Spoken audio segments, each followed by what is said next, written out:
আসসালামু আলাইকুম ওয়া রাহমাতুল্লাহি ওয়া বারাকাতুহু। ওয়ালাইকুম মোহতারাম শেখ আসসালাম রহমতুল্লাহ বারকাতুহু। জি বলেন। সাইদ, হ্যাঁ, ইংল্যান্ড থেকে বলছিলাম। কোথায়? জাযাকুমুল্লাহ খাইরান। কোথা থেকে? সাইদ, রেহান বলছিলাম ইংল্যান্ড থেকে। আচ্ছা আচ্ছা, মাশাআল্লাহ। বলেন, ভালো আছেন? জি, আলহামদুলিল্লাহ শেখ।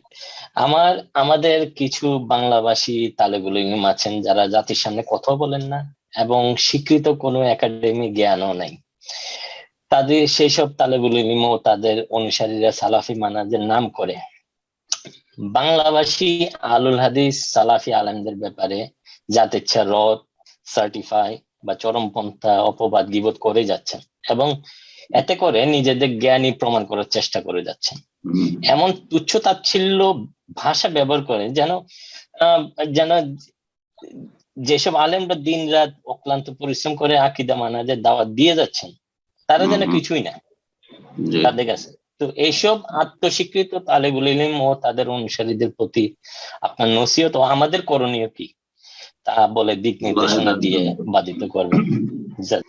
আল্লাহ সবাইকে হেদায়েত দান করে। রব্বানা লা তুযিগ কুলুবানা বা'দা ইয হাদাইতানা। আল্লাহ আমাদেরকে হেদায়েত দান করেছো, তারপর আমাদেরকে বিভ্রান্ত করে দিও না। ফিতনা, বড় ফিতনা। আর মানব জাতির মধ্যে, মুসলিমদের মধ্যে দুটো ফিতনা থাকবে। একটা হচ্ছে বাড়াবাড়ি, গলু, অতিরঞ্জন। আর একটি হচ্ছে ছাড়াছাড়ি, ঢিলাপন্থী, বিভ্রান্ত, এরকম চরমপন্থী বিভ্রান্ত। সে সালাফিয়াতের নামেই হোক চরমপন্থা, সেটা বর্জনীয়। আর সেটা গায়ের সালাফিয়াত বিদাতীদের মধ্যে হোক বা মযহাবীদের মধ্যে হোক, চরমপন্থা হচ্ছে বর্জনীয়, ভালো কাজ নয়। সবসময় চরমপন্থা বাদ দিতে হবে। চরমপন্থা বড় ফিতনা, ধ্বংস করেছে। চরমপন্থা হচ্ছে খাওয়ারিজদের লক্ষণ। আর ঢিলা হয়ে যাওয়া, এটাও গুমরাহদের, পথভ্রষ্টদের লক্ষণ, বিদাতীদের লক্ষণ। সুতরাং দুটোর মাঝখানে ওয়াকানা বাইনা যালিকা কাওয়াম, মধ্যম পন্থা অবলম্বন করবে। মধ্যম পন্থা অবলম্বনে আল্লাহ যেন সকলকে তৌফিক দান করেন। আর এরকমটা থাকবে, এরকমটা থাকবে। আল্লাহ বলছে ওয়ালা ইয়াজালুনা মুখতালিফিন, মানুষের স্বভাব হচ্ছে মানুষের মধ্যে বিরোধ থাকবেই। ইল্লা মান রাহিমা রাব্বুক, তবে তোমার রব, হে নবী সাল্লাল্লাহু আলাইহি ওয়াসাল্লাম, তোমার রব যার উপর রহম করবেন, সেই এইসব ইখতিলাফ থেকে কেউ চরম পন্থা অবলম্বন করে ইখতিলাফ করবে, কেউ ঢিলা হয়ে নরম পন্থা অবলম্বন করে শিথিলপন্থী হয়ে বিভ্রান্তির শিকার হবে, এসব থাকবে। তবে যার উপর তোমার রব রহম করবেন তাকে আল্লাহ মধ্যম পন্থার উপর প্রতিষ্ঠিত রাখবেন। আল্লাহর কাছে দোয়া করে, নিজের জন্য, নিজের পরিবারের জন্য চেষ্টা করে, নিজের ছেলে মেয়েদের জন্য চেষ্টা করে, নিজের আত্মীয় স্বজন আশেপাশের লোকেদের জন্য চেষ্টা করেন। গোটা উম্মতের দায়িত্ব আমাদের নেই, গোটা উম্মতের দায়িত্ব নেই। আর থাকবে কিছু লোক আছে, এদের কথা শুনেন, যারা এইরকম করে, অন্যকে ছোট করার চেষ্টা করে, আল্লাহ তাদেরকে সব সময় ব্যর্থ করবে। ব্যর্থতা ছাড়া তাদের নসিবে কিছু নেই। অন্যদেরকে যারা ছোট করার চেষ্টা করে, তারা নিজেরাও কিছু মাজা কাদ্দাম আলিল উম্মাহ, উম্মতের জন্য কি করেছে, তারা কিছু করতেও পারেনি। শুধু নেগেটিভ কাজ করেছে, পজিটিভ তাদের তৌফিকও হয়নি। আল্লাহ তাদের বরকতও দেয়নি তাদের দাওয়াতে। আল্লাহ রাব্বুল আলামিন এই দুনিয়াতে এর বাস্তব এর প্রমাণ হচ্ছে যে তারা ব্যর্থ, তারা ব্যর্থ। আর আখিরাতে যেন ব্যর্থ না হয়, আল্লাহ যেন তাদেরকে ফিরে আসার তৌফিক দান করে।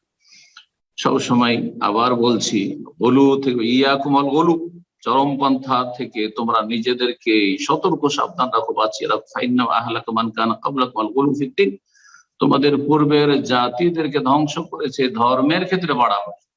এই ধর্মের ক্ষেত্রে বাড়াবাড়ি, আমাদের সালাফি আলেমরা এই হাদিস পড়ে, কিন্তু শুধু ফিট করে, হ্যাঁ কিসের ওপর? ওই মাজার পূজারীদের ওপর, বেদাতীদের ওপর। আর নিজেদের ফিট করতে হবে না। হ্যাঁ, আমাদের মাঝে যদি বাড়াবাড়ি থাকে তাহলে এগুলো তো ভালো নয়, এগুলো তো ধ্বংস করবে। ধ্বংস করবে, প্রথম ইমান আমলকে ধ্বংস করবে, আখলাক চরিত্রকে ধ্বংস করবে, তারপরে আখিরাত ধ্বংস করে, পরকাল খারাপ করবে। আল্লাহ যেন আমাদেরকে বোঝার তৌফিক দান করেন।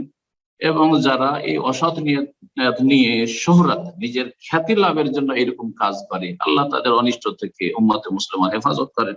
আল্লাহ রব কোরআন সুন্নাহর যারা ইখলাসের সাথে খেদমত করার চেষ্টা করে, সালাফি মানহাজের যারা ইখলাসের সাথে খেদমতের চেষ্টা করে, আল্লাহ রাব্বুল আলামিন তাদের যেন হেফাজত করেন এইরকম অসৎ লোকদের, যারা খ্যাতির উদ্দেশ্যে অথবা তাদের জাহালাতের কারণে, তাদের অল্প বিদ্যা, কিন্তু তাদের ধারণা যে আমরা অনেক কিছু শিখে ফেলেছি কারণ আমাদের সম্পৃক্ততা অমুক অমুক শাইখের সাথে আছে, যারা এই তো সেই শুধু শুধু নামে তাদের সম্পৃক্ততা আছে, আল্লাহ রাব্বুল তাদের অনিষ্ট থেকে আমাদের সকলের জন্য হেফাজত করেন। জাযাকুমুল্লাহ।